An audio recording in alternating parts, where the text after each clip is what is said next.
안녕하세요. 여기가 승부처 축구토토 승무패 43회차 진행해 보도록 하겠습니다. 그럼 바로 승무패 43회차 진행해 보도록 하겠습니다. 먼저 첫 번째 경기입니다.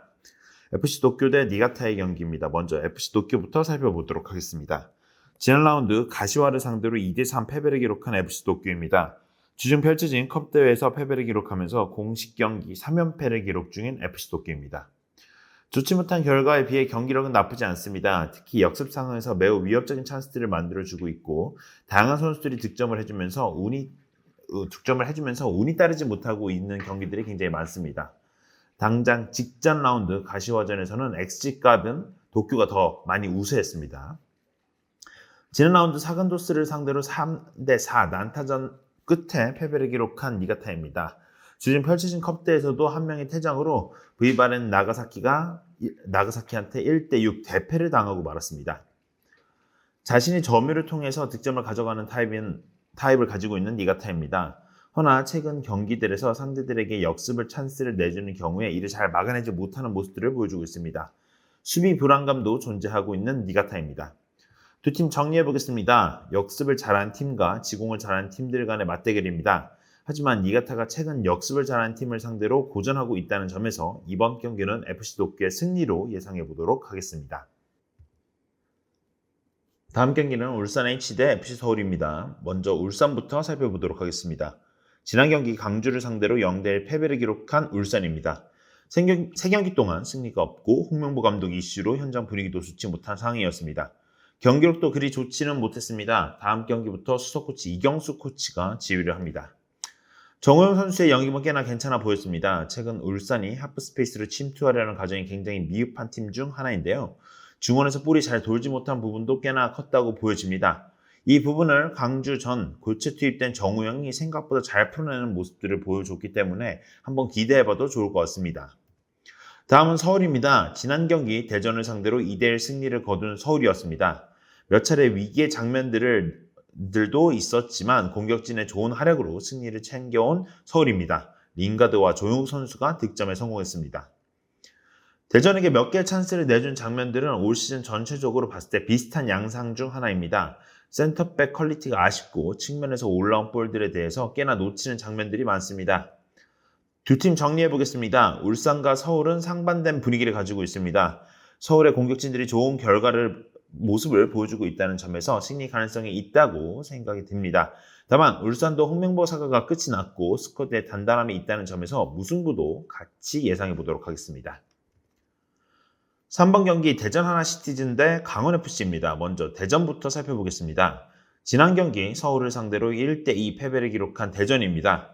패배를 기록하긴 했지만 몇몇의 위협적인 찬스들을 만들어내기도 했습니다. 득점과 연결되는 장면도 이런 부분들이 좀 있었고요. 최전방 은라파를 활용한 패턴들도 조금씩 살아나고 있습니다. 하지만 여전히 3백 형태의 빌드업을 하는 패턴은 매우 답답합니다. 센터백들이 공을 가지고 전진할 수 있는 구조를 만들어주지 못하고 있는 항선홍 감독의 좀 능력 부족이라고 저는 보고 있습니다. 다음은 강원입니다. 지난 경기 포항을 상대로 0대2 패배를 기록한 강원입니다. 공격진의 영향력이 많이 떨어졌고 수비수들의 실책성 플레이가 2골이나 관여되면서 실점을 하고 말았습니다. 공격진의 힘이 많이 빠졌습니다. 정한민과 이상헌이 최전방에서 고군분투하고 있으나 위협적인 장면을 많이 만들어내지는 못하고 있습니다. 양민혁에 대한 압박도 굉장히 강해졌는데요. 새로 영입된 코바세비치의 활약도 굉장히 중요할 것으로 보여집니다. 두 팀 정리해 보겠습니다. 강원은 공격진의 힘이 많이 빠지고 있습니다. 대전에서 불안한 수비를 상대로도 가능성이 있다고는 보여집니다. 하지만 답답한 모습을 그대로 보여준다면 무승부 가능성도 있기 때문에 이번 경기는 대전의 무패로 예상해 보도록 하겠습니다. 네 번째 경기입니다. 제주 유나이티드 대 포항 스틸러스의 경기입니다. 먼저 제주부터 살펴보겠습니다. 지난 경기 전북을 상대로 1대2 패배를 기록한 제주입니다. 양 측면에서 크로스를 통해 올라오는 플레이가 많았으며 중원의 진성욱이 힘에 돋보였던 경기입니다. 최근 서진수 선수의 폼도 올라온 상황입니다. 경기력에 답답함이 있고 공격 작업이 그렇게 매끄럽진 않으나 꽤나 득점 찬스를 만든 팀 중 하나라고 저는 보고 싶습니다. 물론 득점력이 매우 떨어지는 부분도 고려해야 될 것 같습니다.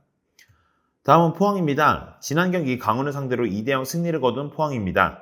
직전 경기 두 골 모두 상대 수비수의 실책성 플레이를 잘 살려서 득점에 성공했습니다. 6월 1일 이후 패배가 없고 무패 행진을 달리고 있는 포항입니다. 포항은 상대팀의 포인트를 잘 잡는 타입인데요. 매 경기마다 공격진에 변화를 주면서 다양한 공격 패턴과 압박을 거는 것을 매우 좋은 결과로 이어지는 경우들이 많습니다. 두 팀 정리해 보겠습니다. 제주의 홈에서 강팀을 상대로 승점을 따는 경우가 종종 있습니다. 다만 포인트를 잘 잡는 포항이 제주를 상대로 충분히 승리할 가능성도 있다고 보기 때문에 이번 경기는 제주의 승패로 예상해 보도록 하겠습니다. 다섯 번째 경기입니다. 도쿄베르디 대 마치다의 경기입니다. 먼저 도쿄베르디부터 살펴보겠습니다. 지난 라운드 세로소 오사카를 상대로 1대1 무승부를 거둔 도쿄베르디입니다. 전반전에 퇴장이 나오면서 변수가 생겼지만 경기 내내 오사카의 공격을 잘 막아냈습니다. 주중 컵대회에서 패배를 하면서 쇼난에게도 패배를 기록했습니다. 상대를 압박하면서 빠르게 역습을 나가는 장면을 많이 만드는 편입니다. 특히 상대편 박스 안 터치가 적은 팀 중 하나인데 조직적인 역습 패턴으로 득점력이 꽤나 좋은 팀 중 하나입니다. 다음은 마치다입니다. 직전 경기 나고야를 상대로 1대0 승리를 거둔 마치다입니다. 마지막 패배가 6월 1일이라는 점에서 한 달 넘게 무패 행진을 달리고 있습니다. 윙포워드 히라카와 유가가 잉글랜드로 이적을 하면서 부재에 시달릴 수 있을 것으로 보여집니다. 2골 6도움을 기록을 했다고 하는데요. 부상에서 돌아온 나상호가 빠르게 폼을 되찾아야 될 것 같습니다. 두 팀 정리해 보겠습니다. 도쿄베르디의 역습이 막강하다고 생각이 들긴 하지만 상대가 마치다라는 점에서 크게 반전은 없을 것으로 보여집니다. 이번 경기 도쿄베르디의 패배로 예상해 보도록 하겠습니다. 6번 경기입니다. 나고야 대 가시와의 경기인데요. 먼저 나고야부터 살펴보겠습니다. 지난 경기 마치다를 상대로 0대1 패배를 기록한 나고야입니다. 리그 4연패를 기록하고 있으며 경기력도 그리 좋지는 못했습니다. 시즌 초반 수비에 장점이 있었던 나고야인데요. 최근 경기에서 수비 장면에서도 아쉬운 장면들이 많습니다. 시즌 내내 아쉬운 공격력이 전혀 개선되지 못하고 있습니다. 특히 외국인 공격수들의 부상과 부진으로 변화를 깨하기 어려운 상황입니다. 다음은 가시와입니다. 지난 라운드 FC 도쿄를 상대로 3대2 승리를 거둔 가시와입니다. 주중 펼쳐진 컵대회에서 승리를 거두면서 좋지 못했던 분위기도 반전은 됐다고 보여집니다. 확실한 공격 찬스를 만들 줄 아는 팀이나 득점력이 아쉬운 가시와입니다. 제가 스탯을 조금 확인해 보니까요. 상대 박스 내에서 터치가 리그 1위고요. XG값도 리그 2위입니다.